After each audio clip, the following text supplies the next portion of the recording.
bring out the crops. What is going on, folks? We are out here again on the Farmstead Homestead, and like always, there's something to do. Today on the farm, not a lot going on, pretty easy day, not a lot of work. Today we're just gonna be talking about, instead of what we're doing, why we're doing it, right? So that you all understand the processes that are going on and how everything kind of goes full circle. So let's go full circle. So here we have the rain catchment system. And of course, we had some ice the other day. Virginia's a weird place. It's about 60 degrees out today, but yesterday it was icing everywhere. So let's see how much ice water we've actually accumulated there. A little bit of ice water. It's pretty cool. What are you doing, Jew? You have a deer head? Yeah, this here's a compost bin. Let's check the temperature. So it's about 70 degrees, still kind of cool. You want your compost to be about 90 degrees to about 100, 140. Anything below 90, the decomposition process slows down significantly. Anything above 140, the necessary enzymes and bacteria kind of die off. So you want to be in that happy medium of 90 to 140. So we're not there yet. We're going to keep adding more stuff to this pile to try to warm this thing on up, adding more chicken manure from behind the tractor. And we're gonna get this thing nice and hot. Go to places like Starbucks, Dunkin' Donuts, these local coffee shops. They have spent coffee grounds from all the coffee that they've already made. They throw those coffee grounds away. So you can take those coffee grounds, and even though coffee grounds are brown, they are a very high nitrogen input into the compost. So if you have things like leaves or mulch and things like that that are very carbonaceous, brown, brown cardboard, shredded cardboard. If you have things like unshredded cardboard, leaves, mulch, these brown materials, you can shred your paper towel rolls and things like that. You just want to make sure that the cardboard is not dyed or painted or tinted and things like that. You can get away with a little bit of ink and things like that from like Amazon and stuff. Yeah, so we did lose one chicken, so she ended up going into the compost, and it's helped heat this thing up. Like 70 degrees in a 9-degree week is pretty impressive to me anyway, getting a compost pile started. You'd be surprised as to what the compost will decompose and how fast it will. I mean, we've had ducks and things like that get attacked by foxes and have their bodies and things, it's not the best sight, but all these things are great for the compost. When it comes to talking about full circle, even your losses on the farm, your scraps in the garden, those pesky squirrels that get in there and just bite one strawberry and move on to the next strawberry, or bite one tomato and move to the next tomato, these pesky things that kind of upset you, they're great for the compost. Keep adding it to the compost, and then it goes full circle right back into the garden as soil, as an input, to where you're at least not losing all the nutrients and all the work that's been done. It can actually go back in and try again, in a sense. A homestead farmstead is easy to run once you have it primed. These systems will feed themselves like the compost feeds the garden.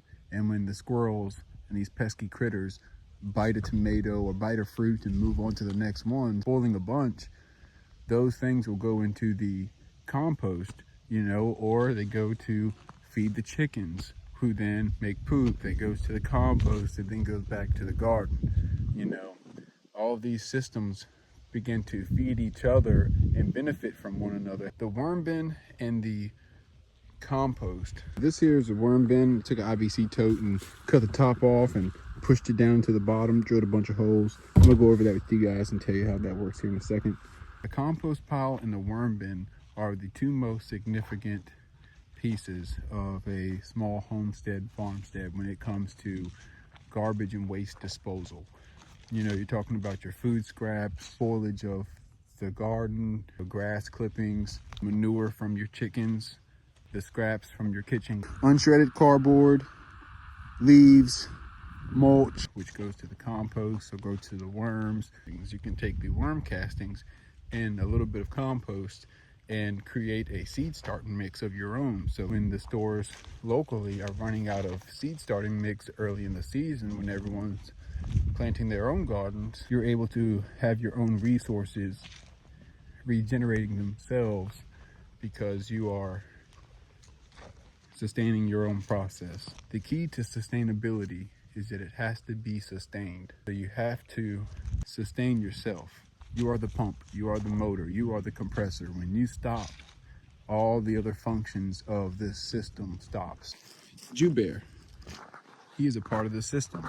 He is security. When it comes to guardian dogs, they can either be assets or a liability. You know, they can be a lot to deal with if you don't have something for them to do, in a sense. Chickens can become a liability. If you don't have your garden or your farm or homestead primed yet, like this is a new homestead, like I had to do in the past, we're still priming the process. So yes, let's go ahead and put some new water in the chicken tractor exhaust water. So we're going to build 3 more chicken tractors designed to hold 10 meat birds, have them ranging in ages from newborn chicks, birds that are about 7 to 8 weeks, birds that are about 13 weeks and up, so that we can have birds ready to be processed about every 8 to 7 weeks or so. I'm actually really fond of this chicken tractor here. I think got some fancy mulch. It was a gift. That's pretty cool. I was gifted some fancy mulch. Gotta love some fancy mulch. I don't know where to put it at because it's dyed though. I don't really like using dyed mulch. I think I'm going to use it around like the mailbox and stuff like that. Just kind of prettying up the place. Pretty cool addition. Fancy mulch. Got a peach tree. I'm gonna plant a peach tree. I think it's cool, you know, when you get to plant a tree, it makes you think about the future. And let's plant this guy. I'm gonna plant it right here where the shovel is, because I plan on having bees right here in this little area. I'm gonna have the fruit trees staggered out here in the field and a strip of wildflowers and stuff like right there. And yeah, man, so this is all really tribute to my grandma. This is my grandma's property.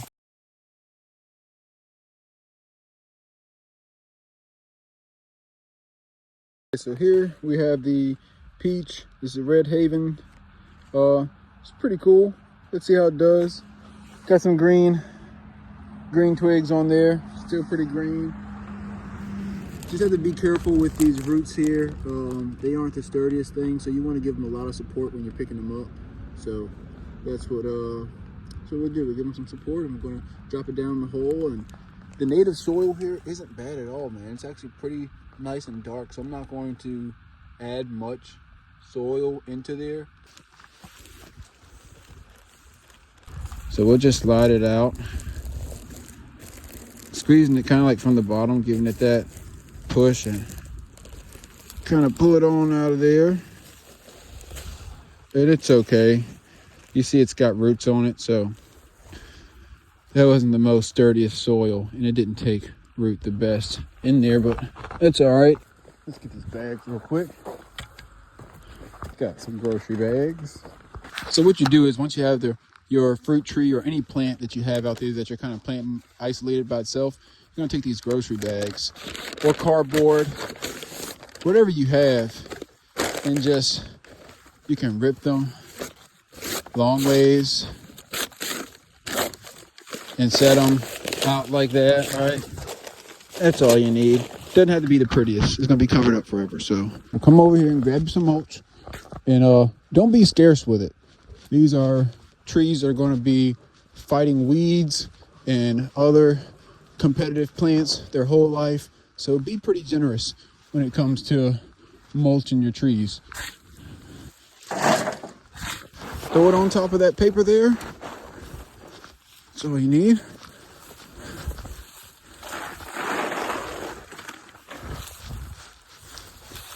Now this peach tree ought to feed our family for a long time. Man, I'm back, you guys. Had to go and cut some brush for my aunt down the road before the snow comes on Tuesday. Every time it snows, these trees fall over her power lines or whatever. But she's good to go now. Probably should have recorded that too. But let's turn some compost. Hey, Big G. Where you been? Where you been? Where you been?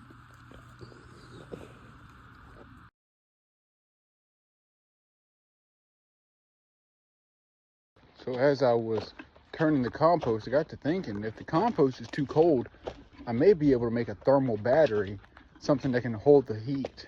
Maybe I could put a big rock in the fire and that'll hold the heat, and I'll be able to put that rock inside the compost. You guys tell me what you think. Chickens are fed. Chickens are watered. Man, they love these things, you guys. You can get them at Tractor Supply as well. As soon as they move that little yellow trigger, it's like, shh, throws it right in there. And I'd say like 2 birds, maybe 3 birds per one, you know.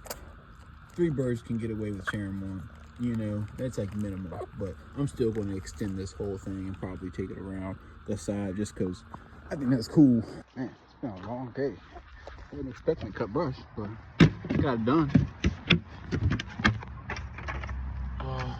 So one thing I'm also going to try, you guys, is setting an egg down in the laying box to hopefully to get these chickens to want to start laying an egg. Hopefully it gets them in the groove. They see an egg, it starts tricking their brain and they start clicking.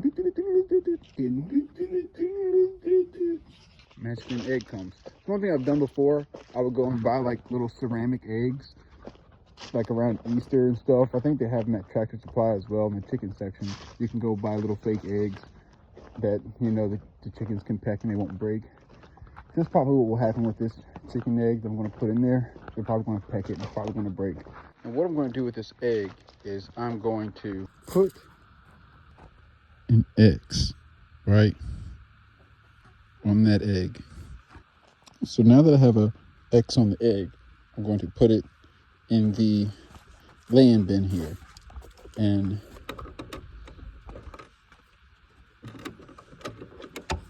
hopefully it encourages them to start laying. So we'll come back and check and see if there's an egg. Maybe tomorrow, maybe the next day. We'll see. Well, folks, that's it for the farm stand today.